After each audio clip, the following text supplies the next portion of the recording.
Bismillahirrahmanirrahim. Assalamu alaikum warahmatullah. Welcome to Al-Razi Islamic School. Students, how are you? I hope you all are doing well. Stay safe and healthy. This video is for class 8. We are going to start our T2 chapter number 1 and book lesson number 2. The name is chapter The Structure and Working of a Computer Part 1. Part 1 है ये, structure और working कैसे करता है computer का, structure क्या होता है उसका पार्ट 1 चैप्टर है ये. सो हम फर्स्ट हेडिंग देखेंगे. When you switch on the computer. आप अपने कंप्यूटर का स्विच ऑन करते हैं तो उसके अंदर क्या क्या चीज़ें एक्टिव होती हैं, क्या होता है, ये हम पूरा प्रोसेस पढ़ते हैं. तो जैसे आप अपने कंप्यूटर का पावर लगाते हैं, पावर सॉकेट उसका स्विच लगाते हैं, देन ऑन करते हैं. जैसे आप प्रेस करते हैं बटन तो उसके बाद जो है पावर सप्लाई ऑन हो जाता है. पूरे कंप्यूटर में पावर इलेक्ट्रिसिटी जब जाती है तो वो वोल्टेज होते हैं 12 वोल्ट के to the motherboard, 5 volt to CD-ROM, ठीक है, 3 volt for plug and play devices so on, और बाकी जैसा आप यूज़ करेंगे वैसे में वोल्टेज. जब आप प्रेस करते हैं तो वो सारा जो इलेक्ट्रिसिटी है वो डायरेक्ट मदरबोर्ड के पास जाती है. जैसे ही वो इलेक्ट्रिसिटी मदरबोर्ड के पास जाती है, वहाँ ROM चिप होती है. ROM चिप के अंदर तो फर्मवेयर वो कंपनी मैन्युफैक्चर होता है, उसको कोई हम रीड या कुछ भी नहीं कर सकते, ठीक है. तो जैसे ही फर्मवेयर इंटीग्रेटेड सॉफ्टवेयर होता है वो permanently residing on the ROM chip होता है. It can not be deleted, यही लिखा है, नॉट बाय पावर फेलर, कुछ भी नहीं हो, कुछ भी नहीं हो सकता. वो परमानेंटली उसके अंदर सेफ होता है. वो पूरे फंक्शंस वगैरह को नेट प्रोवाइड कर देता है. देन हार्डवेयर वगैरह को भी कॉन्फ़िगर कर देता है, बूटिंग डिवाइसेस वगैरह को ऑन कर देता है. फिर उसके बाद हमारा सेकंड पार्ट आता है बूटिंग डिवाइसेस का. बूटिंग डिवाइसेस क्या होती हैं? जो हमारे कंप्यूटर की बायोस वगैरह होती है, जो बूट करती है input output and other hardware, CD-ROM, hard disk etcetera, ठीक है. For booting data called booting record on the computer find the booting data it start to load the Windows. जैसे ही वो बूटिंग सब ऑन कर देता है, आपको बूट कर देता है आपके कंप्यूटर को, तो हमारा ऑपरेटिंग सिस्टम जिसे हम GUI ग्राफिक यूजर इंटरफेस कहते हैं, तो हमारी विंडोज़ होती है, फ्रंट हैंड की बैक हैंड बायोस होते हैं, डॉस होता है, तो वो उसको ऑन कर देती है विंडोज़ को, ठीक है. जैसे ही हमारी विंडोज़ एक्टिव होती है तो इस रैम का काम स्टार्ट होता है. रैम क्या करता है? ये हमारे जो थीम, हमारा डेस्कटॉप, हमारे माउस, कीबोर्ड सब को अपेयर कर देता है. इंटरनेट वगैरह कनेक्शन को सेटअप प्रोसेस वगैरह चेक कर लेता है और जो है हमारे सब चीज़ें लॉन्च कर देता है. हम कंप्यूटर को यूज़ कर सकते हैं, ठीक है. ये अभी हमने पूरी बात करी CPU की. अब हम बात करते हैं मॉनिटर की. तो पहले कैथोड रे ट्यूब मॉनिटर के अंदर यूज़ होता था. जो हम मॉनिटर यूज़ करते थे वो बड़े बड़े होते थे, पीछे से हैवी होता था, वो मॉनिटर होते थे. लेकिन अब हम लोग यूज़ करते हैं LCD और LED, लाइट इमिटिंग डायोड और लिक्विड क्रिस्टल डिवाइस, ठीक है. ये लेटेस्ट फॉर्म आ गई है मॉनिटर की. आप कैथोड रे ट्यूब की मैन्युफैक्चर देख लेते हैं तो उसके अंदर TV has almost injured by obsolete technology. CRT monitor contain a glass vacuum tube attached with an electric gun. The gun emit a beam of electrons. These electrons strike the back end of the monitor screen which is coated with phosphor and light sensitive the producer colour image, ठीक है.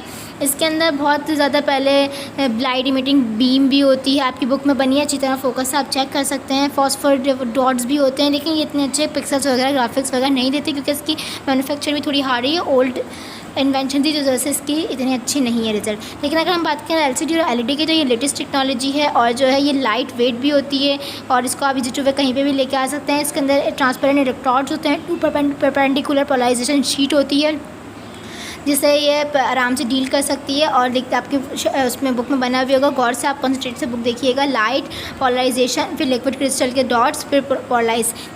आपने सुना होगा जितने ज़्यादा pixel दूंगे उतने ज़्यादा अच्छी आपकी ग्राफिक्स आएगा. पिक्सल्स कहते हैं डॉट्स, छोटे छोटे छोटे छोटे बहुत मल्टीपल डॉट्स होते हैं, इतने ज़्यादा वो होंगे उतने ज़्यादा आपके पिक्सल्स अच्छे आएंगे. तो इन दोनों के अंदर यही है कि इसके अंदर जो लिक्विड क्रिस्टल, जो एक क्रिस्टल की डिवाइस लगी जो आप बीच में डॉट डॉट देख रहे हैं, ये बहुत अच्छी है और ये अप्लाई टू वोल्टेज कंट्रोल से दोनों को कंट्रोल कर दी, ठीक है. अगर हम करंट उसकी बात करें, LED वगैरह की बात करें, तो इन दोनों का यही प्रोसेस है, इन दोनों के अंदर यही लगा हुआ है, ठीक है. LCD और LED में इतना कोई ख़ास फ़र्क नहीं होता, वही इक्वल होते हैं. लेकिन LCD जो स्मार्ट नहीं होती है, LED स्मार्ट होती है, हमारे ब्लूटूथ वगैरह से कनेक्ट हो जाती है, इंटरनेट से डायरेक्ट कनेक्ट हो जाती है. हम जो मोबाइल पर एक्सेस करते हैं डेटा वो LED के अंदर भी होते हैं. लेकिन बस इसके अंदर बेसिक डिफरेंस ये होता है कि LED जो है 4K में भी आ सकती है, लेकिन LCD 4K में इतना ज़्यादा नहीं अच्छी आ सकती क्योंकि LCD थोड़ी लिक्विड क्रिस्टल डिवाइस है वो लाइट इमिटिंग डियोड है। दोनों के अंदर फ़र्क क्या है? ठीक है, एलसीडी के अंदर cathode cold cathode fluorescent lamp use किया गया है। ठीक है, ये क्या होता है? The same is fluorescent light use in the highlight of the car. LED use light emitting diode as a source of light. ठीक है, सो ये CCFT इसके अंदर एलसीडी के अंदर यूज़ किया जाता है। एलईडी के अंदर क्या होता है? लाइट इमिटिंग डियोड होता है, क्योंकि इसके अंदर ये एलर्जी वगैरह नहीं करता है एलईडी, और बहुत लाइट वेट आपको लाइट इमिटिंग डियोड देता है। लाइट होती है वो, लेकिन जो उसके अंदर एलसीडी के अंदर होता है ना, वो लैम्प लाइट होती है, वो रेज होती है जो हमारी आइज़ को प्रॉब्लम कर सकती हैं।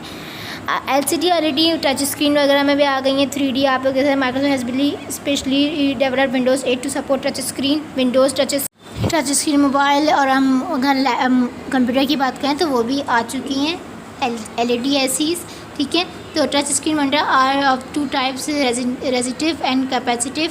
Resistive touch screen work on the principle of touching and pressing when you press the screen two electrically conductive sheet touch each other and let your computer know the point of contact on screen. ठीक है, capacitive touch screen relies the current absorbed by the material that touch of the surface current applied to the corner monitor the creative uniform electricity field with which a finger touch the process of conduction occurs letting the device the coordinator of the screen। ठीक है, LED 3D LED जो 3D LED होती है वो इन 3 dimension जो हमें हर चीज़ realisation लगती है। आजकल बहुत सारे 7D 3D ये सब रियलाइज़ के लिए आ गए हैं। ठीक है, ये आपको ऐसे ग्लासेस भी दिए जाते हैं जो आपको लगा के हर चीज़ 3D दिखती है। इसके अंदर 7D 3D इसके 3 कॉर्नर होते हैं। वो आजकल ऐसी LCDs आ चुकी हैं। ठीक है, आ गई नहीं 7D तक पहुंच के, जो हमारे क्रिएटिव 3D इफेक्ट से हमारी आइज़ को हर चीज़ रियल मानने पे मजबूर कर देती हैं। अगर हम बात करें quality of image on the monitor, तो जितने ज़्यादा पिक्सल्स होंगे उतनी अच्छी हमारी पिक्चर अच्छी आएगी।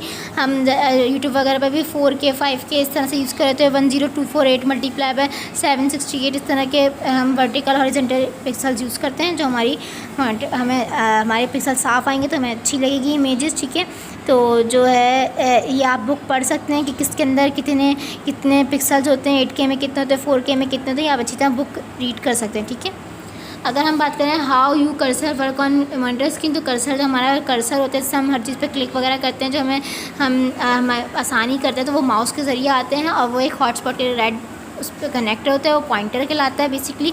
What computer does when you launch an application, जब कोई लॉन्च होती है एप्लीकेशन, जब हम कोई चीज़ पे क्लिक करते हैं तो वो उसका प्रोसेस क्या होता है? वो रैम लोड करती है बेसिकली, फिर CPU जो है उसमें अमाउंट रन वगैरह चेक करता है। रैम के अंदर डिपेंडिंग होती है उसकी स्पीड वगैरह कि वो कहाँ पे है, सब ये रैम काम करती है। सर्च जितनी अच्छी रैम होगी, जितनी GB की रैम होगी, उतनी जल्दी डेटा लोड होगा आपके कंप्यूटर में।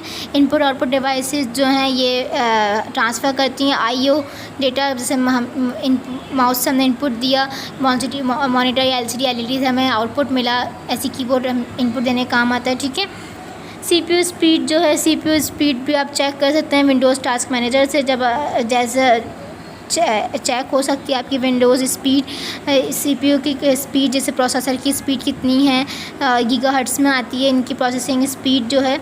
और 1 बिलियन इंस्ट्रक्शंस 1 गीगाहर्ट्ज़ में 1 बिलियन इंस्ट्रक्शन परफॉर्म कर सकता है पर सेकंड में। ठीक, इसमें बिट्स वगैरह आते हैं 32 बिट्स, 64 बिट्स, 32 बिट्स पुरानी थी, 64 बिट ज़्यादा हाई डील के लिए यूज़ होती है। ये बिट जो होती है, bit byte mega GB MB, ये सब आप लोगों को सर्च करना पड़ेगा नेट से, ही बुक का टॉपिक नहीं है। लेकिन अगर इसमें गीगाबाइट, बिट क्या होती है, बाइट क्या होता है, ये सब नॉलेज आप लोगों को होनी चाहिए। ठीक है, क्लास 6 में पढ़ के आ चुके होंगे। उसके बाद हम टॉपिक करते हैं CPU के कोर्स, कैशे, बस Core i5, Core 2 ये सब क्या है। जितनी ज़्यादा कोर्स होंगी, जितने ज़्यादा फ्लोर्स होंगे, उतने ज़्यादा, जैसे हमें किसी बिल्डिंग में जितने ज़्यादा फ्लोर्स होते हैं उतने ज़्यादा लोग आके रह सकते हैं। अगर सिर्फ ग्राउंड फ्लोर बना हुआ है तो इतने लोग आके नहीं रह सकते। इसी तरह Core i5 ये सब जो प्रोसेसर की कोर्स होती हैं, जितने ज़्यादा कोर्स होंगे, जितनी ज़्यादा बिल्डिंग होगी, उतनी ज़्यादा जो हमारी स्पीड होगी प्रोसेसिंग की, वो फास्ट होगी। ठीक है, और जो अगर हम बस स्पीड की बात करें, क्या है बस स्पीड?